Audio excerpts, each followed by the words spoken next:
Saya Cynthia Rompas, saudara calon wakil presiden Mahfud MD, mengingatkan Hakim MK agar penyelesaian sengketa Pilpres tidak berpatokan pada angka hasil pemilu.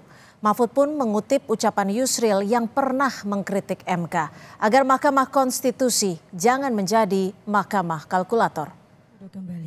Pernyataan Mahfud ini disampaikan di hadapan Hakim MK dalam persidangan perselisihan hasil pemilu sesi kedua. Dalam gugatannya, Mahfud mengingatkan fungsi lembaga MK yang pernah mendapat apresiasi karena berani memutus perkara dengan mempertimbangkan aspek substantif.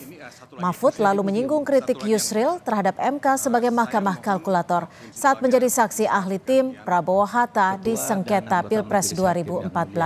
Saudara termohon dari KPU.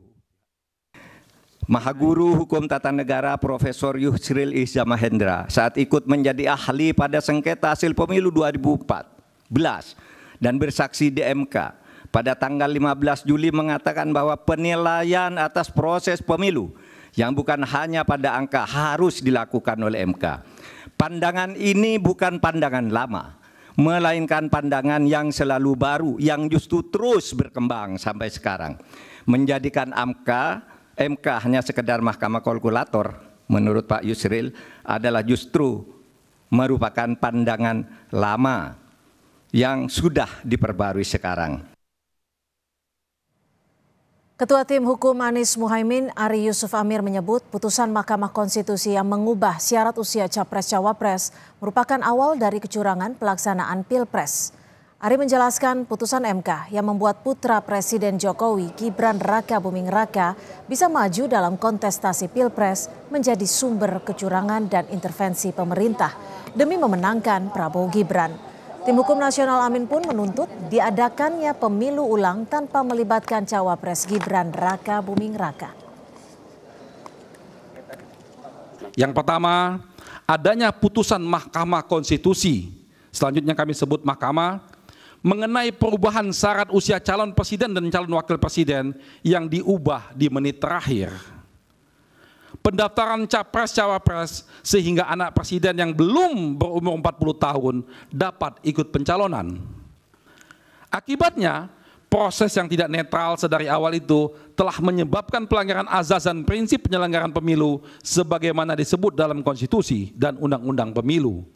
Mereka dikooptasi dan digerakkan untuk pemenangan paslon 02, yaitu Prabowo Subianto dan Gibran Raka Buming Raka yang merupakan anak dari Presiden Joko Widodo. Keseluruhan tindakan aparat dan aparatur di atas menyebabkan terjadinya the violence of election dan pada tingkat yang paling mengenaskan telah memicu terjadinya brutality democratic process.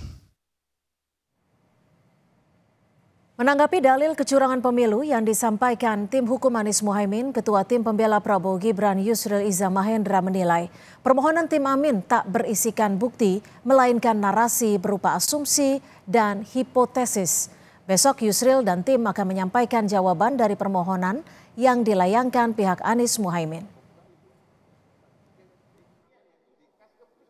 Intinya sih kami menilai bahwa permohonan ini lebih banyak narasi, asumsi, hipotesa daripada menyampaikan bukti. Dan saya baru dengar dari Pak Kaligis tadi pagi, dia bilang narasi itu bukan bukti. Begitu juga asumsi itu bukan bukti, sesuatu yang harus dibuktikan. Begitu juga patut diduga dan sebagainya disampaikan tadi, sesuatu yang memang harus dibuktikan. Jadi lebih banyak opini yang dibangun, narasi yang dibangun, daripada fakta-fakta, bukti-bukti yang diungkapkan di dalam persidangan ini.